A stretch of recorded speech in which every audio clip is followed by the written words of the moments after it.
ಧರ್ಮ ಸೂಕ್ಷ್ಮ ವಿಚಾರಗಳಲ್ಲೂ ಕೂಡ ಅಧಿಕಾರಿಗಳು ಹೆಂಗೆಲ್ಲ ಎಡವಟ್ಟನ್ನು ಮಾಡ್ತಾರೆ, ಅಕ್ಷರಶಃ ಬ್ಲಂಡರ್ ಅನ್ನ ಮಾಡ್ತಾರೆ ಅನ್ನೋದಕ್ಕೆ ಒಂದು ಎಕ್ಸಾಂಪಲ್ ಕೊಡ್ತಾ ಇದೀನಿ ನೋಡಿ. ಹಿಂದೂ ವ್ಯಕ್ತಿಯನ್ನ ಮುಸ್ಲಿಂ ಜಾತಿಗೆ ಸರ್ಕಾರ ಸೇರಿಸಿರುವುದು, ಅಧಿಕಾರಿಗಳು ಸೇರಿಸಿರುವುದು, ಅಧಿಕಾರಿಗಳ ಎಡವಟ್ಟಿಗೆ ಕುಟುಂಬ ಕಂಗಾಲಾಗಿದೆ. ಕಲಬುರಗಿಯ ರಾಮತೀರ್ಥದ ಮಹಂತಪ್ಪ ಕುಟುಂಬ ಈಗ ಆತಂಕದಲ್ಲಿರೋದು. ವೀರಶೈವ ಲಿಂಗಾಯತರಾಗಿರುವಂತಹ ಮಹಂತಪ್ಪ ಕೋತ್ಲೆ ಕುಟುಂಬವನ್ನ ಮುಸ್ಲಿಂ ಅಂತ ಸೇರಿಸ್ಬಿಟ್ಟಿದ್ದಾರಂತೆ. ಜಾತಿ ಮತ್ತು ಆದಾಯ ಪ್ರಮಾಣ ಪತ್ರಕ್ಕಾಗಿ ಅರ್ಜಿಯನ್ನು ಸಲ್ಲಿಕೆ ಮಾಡಿದ್ರವರು ಜಾತಿ ಪತ್ರದಲ್ಲಿ ಇವರನ್ನ ಮುಸ್ಲಿಂ ಅಂತ ಉಲ್ಲೇಖ ಮಾಡಿದ್ದಾರೆ. ಅದ್ ಹೆಂಗೆ ಇಂಥ ಧರ್ಮ ಸೂಕ್ಷ್ಮ ವಿಚಾರಗಳಲ್ಲಿ ಎಡವಟ್ಟು ಮಾಡ್ತಾರೆ ಅನ್ನೋದು ಗೊತ್ತಾಗ್ತಾ ಇಲ್ಲ. ಇಡೀ ಕುಟುಂಬ ಈಗ ನ್ಯಾಯಕ್ಕಾಗಿ ಹೋರಾಟ ಮಾಡಬೇಕಾದ ಸ್ಥಿತಿ. ಈ ಸಬ್ ರಿಜಿಸ್ಟ್ರ್ ಆಫೀಸು ಮತ್ತೆ ಈ ಕೆಲ ತಹಸೀಲ್ದಾರ್ ಕಚೇರಿ, ಕಂದಾಯ ಇಲಾಖೆ ಸ್ಪೆಷಲಿ ಬೇಕು ಅಂತ ಎಡವಟ್ಟು ಮಾಡ್ತಾರ ಅಂತ ಅನ್ಸ್ಬಿಡುತ್ತೆ. ಯಾಕಂದ್ರೆ ಕಂಪ್ಲೀಟ್ ಹೆಸರು ನೀಟಾಗಿ ಕೊಟ್ಟಿರ್ತಾರೆ, ಆದ್ರೂ ತಪ್ಪಾಗಿ ಹಾಕ್ಬಿಡೋದು. ಜಾತಿ ನೀಟಾಗಿ ಕೊಟ್ಟಿರ್ತಾರೆ, ಆದ್ರೂ ತಪ್ಪಾಗಿ ಹಾಕೊಡೋದು. ಮತ್ತೊಂದ್ಸಲ ಬರ್ತಾರೆ, ಮತ್ತೊಂದ್ಸಲ ದುಡ್ಡು ಕಟ್ತಾರೆ ಕರೆಕ್ಷನ್ಗೆ ಅಂತ ಅಂದ್ಬಿಟ್ಟು. ಸೊ ಹಿಂಗೇನಾದ್ರು ರೆವೆನ್ಯೂ ಜನರೇಟ್ ಮಾಡೋದಕ್ಕೆ ಪ್ರಯತ್ನ ಪಡ್ತಾ ಇದಾರಂತ. ಇನ್ನಂದ್ರೆ ಕಣ್ಣು ಕಿವಿ ನೆಟ್ಟಿಗಿರೋರು, ಬುದ್ಧಿ ಮೆದುಳು ನೆಟ್ಟಿಗಿರೋರು ಯಾರಾದ್ರೂ ಹಿಂಗೆ ಮಾಡೋದಕ್ಕೆ ಸಾಧ್ಯನಾ? ಯಾಕೆ ಹಿಂಗೆ ಕೆಲ ವಿಚಾರಗಳು ತುಂಬಾ ಸೆನ್ಸಿಟಿವ್ ವಿಚಾರದಲ್ಲಿ ಹಿಂಗೆ ಆಡ್ತಾರೋ ಗೊತ್ತಿಲ್ಲ. ಇದು ಕಣ್ತಪ್ಪಿನಿಂದ ಆಗಿದ್ದು ಅಂತ ಅಧಿಕಾರಿಗಳು ಹೇಳಿದ್ರೆ ಒಪ್ಪೋದಕ್ಕೆ ರೆಡಿ ಇಲ್ಲ ನಾವು. ಜೊತೆ ಸಾಲಿಗೆ ಸ್ಕೂಲ್ದಾಗ ಕೊಡ್ಬೇಕ್ರಿ ಸರ್. ಅದು ಕಾಸ್ಟ್ ಇನ್ಕಮ್ ರೀ, ಮತ್ತು ಅದು ಸ್ಕಾಲರ್ಶಿಪ್ಗೆ ಹಾಕ್ಬೇಕ್ರಿ ಸರ್. ಆ ತಿಂಗಳ 24ಕ್ಕೆ 25ಕ್ಕೆ ಹಾಕ್ಯಂಡ್ರಿ ಸರ್. ಅದು 21ನೇ ಬಂದದ್ರಿ ಅದ್ರಿ. ಅದು ಬಂದ ಬಳಕ ಮತ್ತು ಆಮ್ಯಾಗ ನೋಡಿದ್ರೆ ಸ್ಕಾಲರ್ಶಿಪ್ ಹಾಕ್ಲಿಕ್ಕೆ ಹೋಗಿದ್ರಿ ಸರ್. ಆಮ್ಯಾಗ ಹೇಳ್ಯಾರ ಸರ್ ಅವರು, ಇದು ಮುಸ್ಲಿಮ್ ಅದ, ಇದು ಕಾಸ್ಟ್ ಇನ್ಕಮ್ ಅಂತ ಹೇಳಿ ಸರ್. ಆಮ್ಯಾಗ ಮತ್ತು ನಮ್ಮದಿ ಕೇಂದ್ರಕ್ಕೆ ಹೋಗಿನ್ರಿ ಸರ್. ನಮ್ಮದಿ ಕೇಂದ್ರಕ್ಕೆ ಹೋಗಿನ್ರಿ, ಮತ್ತು ಅಲ್ಲಿಂದ ತಹಸೀಲ್ ಆಫೀಸ್ಗೆ ಹೋಗಂದ್ರಿ ಸರ್. 2 ಸಾರಿ ತಹಸೀಲ್ ಆಫೀಸ್ಗೆ ಹೋಗಿನ್ರಿ ಸರ್.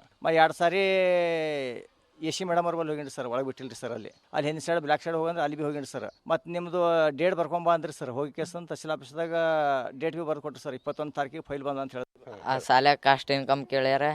ಕೇಳಿ ಸಲುವಾಗಿ ಅಲ್ಲಿ ಮತ್ತು ಆಮ್ಯಾಗ ಸಾಲ್ಯಾಗ ತೊಗೊಂಬಲಾಗ್ಯಾರ. Income caste ತೊಗೊಂಬಲ್ಲುತ್ತಾರೆ. ಅದು ಅಲ್ಲಿ ಮುಸ್ಲಿಮ್ ಮತ್ತು ಹೊಂಟದ. ಆಮ್ಯಾಗ ಆಟೋ ಬಿಟ್ಟು ಹೊಲುತ್ತಾರೆ ನಮ್ಮ ಪಪ್ಪ ಅವರು. 1 ತಿಂಗಳಾಯ್ತು. ಸ್ಕೂಲೊಳಗೆ ಮಾಡೀನಿ ಅಂತಾರೆ ಬರ್ರಿ, ಅವ್ರು ಏನೋ ಮಾಡಲಾಗ್ಯಾರ. ಆ ಸಾಲ್ಯಾಗ ಕಾಸ್ಟ್ ಇನ್ಕಮ್ ಕೇಳ್ಯಾರ.